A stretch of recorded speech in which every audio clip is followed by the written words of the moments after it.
Two very major things have happened since I've been back, and one is the passing of Alan Corbett, who was a dear friend and incredible driving force of the West Australian jazz community. Alan was the jazz coordinator of West Australia for 8 or 9 years, and basically his job description was pretty much to promote original West Australian jazz musicians and their music. And in the 8 years he was in that job, he did some seriously unprecedented things. For example, showcasing 4 bands from West Australia at the Villa Montana Jazz Festival in Rome, which was huge. I don't think anyone's pulled that off before. For me personally, 2 US tours and a European tour for Void, my original band, and just made so many performance and recording and touring opportunities available for everyone in this jazz community. The second thing is the opening of the Ellington Jazz Club, which is a blessing for Perth. Myself and a business partner really wanted to create a good performance space for jazz and a good spot to play, but also somewhere that's cool to hang out for patrons and sort of relaxed, intimate kind of environment. Based on a New York style jazz club and a bunch of different clubs that I've been to over the years that I love going to, and it's I guess it was all about putting the art in a frame. Having been a musician for many years, I guess you play in some pretty ordinary venues and some pretty basic sort of setups for music, and if the music's treated badly, then people don't respect it. So that was why we did it. Look at music to it. Exactly. And it's just the music. Graham's head of Whopper as well, music at Whopper.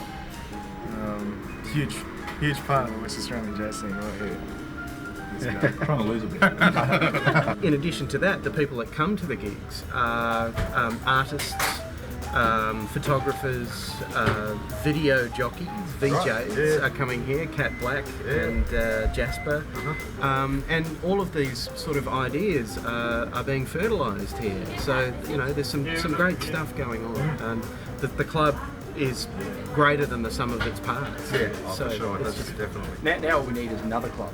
Another club, yeah. Oh, you can open it, Pete. Yeah, I know. I've been thinking about it, but you might need to raise a couple of $100,000. You can open the Count Basie Jazz Club. But a lot of those young musicians have been very supportive of each other.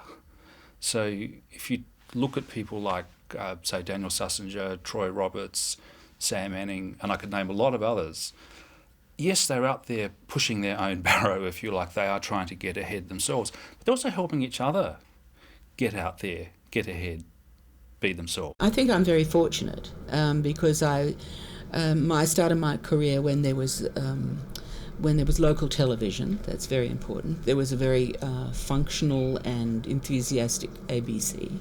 There were live-to-air broadcasts. There was I had my own television series at the ABC. I worked at Channel 9 when they had specialty performances and things like that.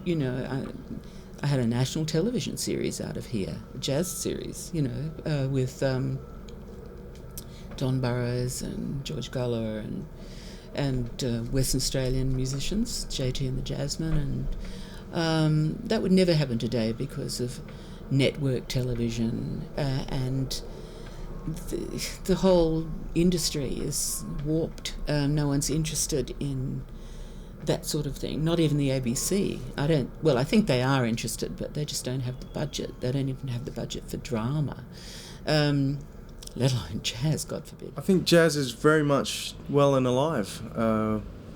It brings up the whole discussion about whether jazz is alive or dead. You got to ask yourself the question about what is alive and dead. If alive means being on commercial television and in the media a lot, then maybe jazz is dead. But I don't think that's necessarily true. A lot of music that's on commercial radio is kind of here today and gone tomorrow. But jazz has always been around. That's why there's so many genres of jazz, so many different styles and developments, because it's always been around. It's always been developing. There's always been new trends and it's always been an underground kind of thing. It's never really been a popular music. But I think it's very much alive.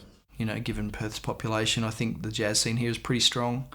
A lot of the, good players and great players from Perth have, gained sort of international, well, certainly national and in some cases international recognition, which is great. And that, serves to kind of shine the spotlight back on Perth. Jazz is alive and kicking in Perth, and it's kicking in lots of different directions. It's always, in a sense, an endangered species. On the one hand, every time someone from here disappears to Melbourne, to Sydney, to New York, to London, it's cause for celebration. On the other hand, it's also a cause for concern.